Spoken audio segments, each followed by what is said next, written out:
My grandmother has been catatonic for the last 5 years. On the night that Grandpa died, her neighbors called the police to come check on her. They said she was screaming loud enough to be heard 3 houses down, and when the paramedics arrived, she had ruptured something in her throat. Grandpa was dead in the bed they shared, a heart attack, and they zipped Grandpa into that black bag that would take him to the morgue. They carried Grandma out on a stretcher, however. After that, she wouldn't speak, wouldn't move. She just laid in bed and stared at the ceiling of her room in Shady Lane Nursing Home. My grandma, always a strong lady, is fed mechanically. She wears a diaper that an orderly has to change. The physical exercise she gets comes in the form of a physical therapist moving her legs for her as she stays in bed. If she leaves the room, it's because Denise or Reggie, the only 2 orderlies that seem to give a crap about the residents, lift her into her wheelchair and take her outside, or maybe to use the resource center, which is really just a fancy word for the TV room. I begin my story in this way, so you'll know how weird today's events were. I'm a 35-year-old father of 2. I've been married since I was 27 to the love of my life. I thought that after 8 years of marriage and raising kids, nothing could get to me like it did today. I'm sitting at my computer, a bottle of scotch at my elbow, sinking into a fear of returning to my marriage bed. It all started when I went to visit my grandma today. My family has a system. My mom and dad go visit Grandma on Monday. I visit on Wednesday. My little sister Lisa goes on Friday. And we all go to visit on Sunday after church. My wife doesn't go every time, but she comes with me sometimes. She's known Grandma since we were 17, and she remembers her before her current condition. She wasn't particularly close with my grandparents, but I think she likes to be there for me. My grandma and I have always been close. I love my grandma, and I don't want to waste the time I might have left with her. Whether she knows I'm there or not, it's the thought that counts, and I owe her that much. I went on my lunch break today to see her. Reggie was there when I came in. He gave me a big smile as he finished fussing with her pillows. "It always warms my heart to see you and your sister coming to visit the old girl," he said. He let me know her vitals, told me about the doctor's visit she'd had last week, and then he said he'd leave us to our visit. Just me and Grandma. I took out my lunch and made some one-sided small talk as I ate. I had read somewhere that coma patients are aware that someone is talking to them, and in some cases, it sometimes helps them come out of it. Grandma wasn't really in a coma. No one really knew what was going on with her, but I like to think that maybe one day she'd come out of it and thank me for all the lovely visits. She'd say that it was my voice that had kept her going all those years. I'm pretty sure my sister just played on her phone the whole time she was there, and I'd feel like I'd helped Grandma in some way, while she was going through some troubled times. Be careful what you wish for, I guess.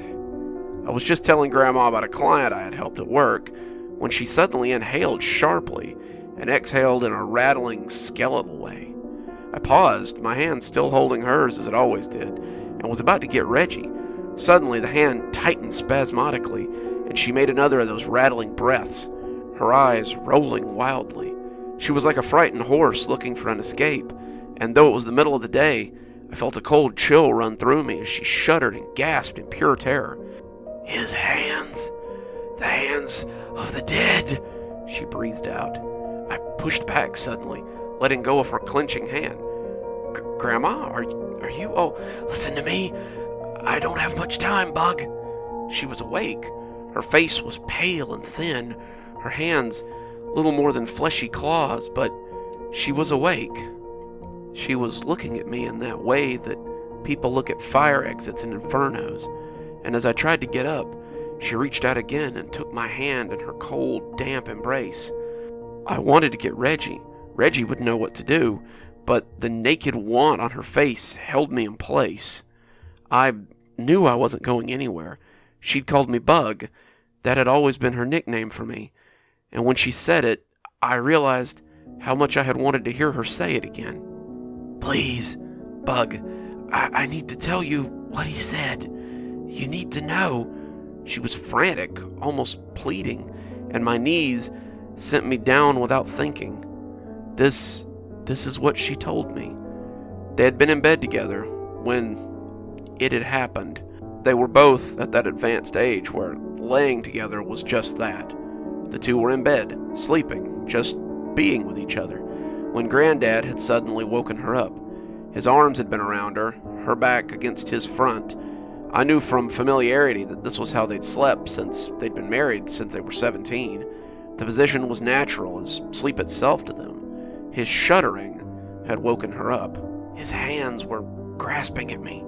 His fingers were together like a pair of mittens, and he was opening and closing like a slow, painful machine.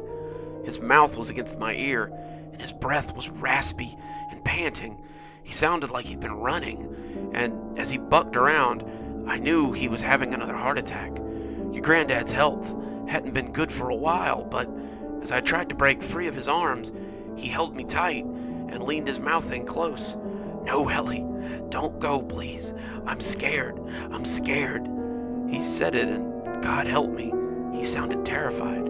"Don't be scared, Roy," I told him. "You'll be okay. I'll call Dr. Stevens, and I can't see, Ellie." That's what he said to me. "I can't see. They say you see the light or hear a voice, but I can't see anything, Ellie. It's all just black. All just black. I can't see his face or hear his voice." He gripped me then, hard, and I felt his nails through my nightshirt as he did it. His heart attack was bad, and I was terrified that he wouldn't come through this time. I tried to break free. I tried to get loose, but his arms were so rigid that I couldn't get away. The whole time he's just panting and telling me how there's nothing there, and it's all just blackness, and he knows there's nothing there. He kept right on repeating it, even as his voice went on and on, until finally it just went out, and then he leaned in close until his lips were right at my ear, and he breathed out one final time. That was the first time I screamed. I screamed because I was in the arms of a dead man. He was gone, Bug. He'd breathed his last, and that was that, but now I was caught in his last embrace. Her voice took on a tenuous, hysterical sound, and I remember thinking that somewhere a machine must be going off. Somewhere telemetry must be telling someone how her heart was racing along much too fast. Someone somewhere must be on their way with a crash cart or a doctor or a shot to calm her, because in this room she was close to hysterics. I wanted to get that shot. As many times as I'd prayed to God to hear her speak again, I wanted to see that man come through the door with that shot so she could slip off again. As much as I wanted her back, I knew that this was not okay. At that moment, I just wanted her catatonic again. I wanted this jittery, hysterical creature out of pain. I pulled at his hand, those long hands that would take mine sometimes, and they were hard as stone. They locked in death, and now I could not separate them. His weight was a stone around me, and I was afraid, Bug. I was afraid that I'd never get loose, that they'd find us both dead right there, him of a heart attack, and me of just plain old starvation.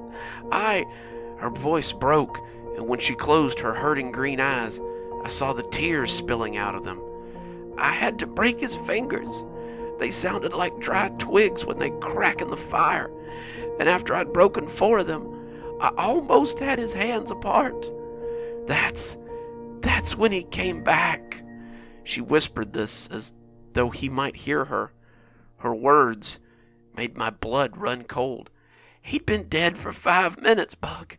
His chest was close enough that I could feel nothing beating.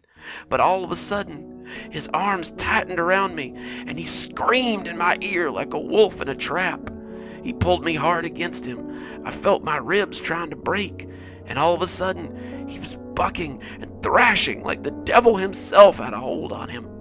It burns, Ellie," he just kept screaming and screaming into my ear.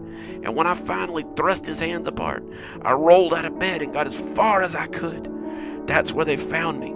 They found me in the corner. They found me screaming. I don't know what was burning him, but I saw his last few minutes before he went out again. He writhed, he screamed, and he died in agony. What kind of place could make a man scream like that? I thought to myself, I don't ever want to go to that place. What kind of place could it be? What kind of place? What kind of place? What kind of place? She just kept right on and on, mumbling that phrase again and again and again until I couldn't take it anymore. I got up and ran out as fast as I could. I never looked back. I don't know what I'll do next time I have to see her. I didn't go back to work. I called my boss and told him I wasn't feeling well and needed to go home. He let me. He's a good guy. When I called Reggie later that afternoon, he told me that she was right as rain, as usual. When he'd given her her meds that afternoon, she was still lying in bed, staring at the ceiling as always. He never hinted at any change in the telemetry, never said a word about abnormal vitals, just told me how much he knew it meant to her that I came to visit. Now, I'm sitting at my computer and I don't know what to do. I've been sitting here for about an hour, contemplating how I'll get on with the rest of my life, knowing my grandfather's agony and my grandmother's terror at the end of his life. I've been contemplating how I'll climb in bed with my own wife tonight, a problem that seems to be more here and now. You see, the thought of her wrapping her arms around me, placing her chest against my back, it makes me want to shudder right out of my skin. What would I do if she woke up in the throes of a heart attack? What would I do if she whispered those same hopeless words into my ear as she died? What would I do if I found myself trapped in my own dying love's last embrace? Good evening, everyone. It's me, Dr. Plague. Thank you so much for joining me for tonight's reading. Looks like it's time to thank our patrons again. Thanks to Leslie Lou Riddle for being our Spooky Skeleton tier contributor. Thanks, Leslie. We just couldn't do it without you. If you too would like to become one of our patrons, come on down. We have many tiers that might suit you. Until next time, Dr. Plague, signing off. Have a wonderful evening.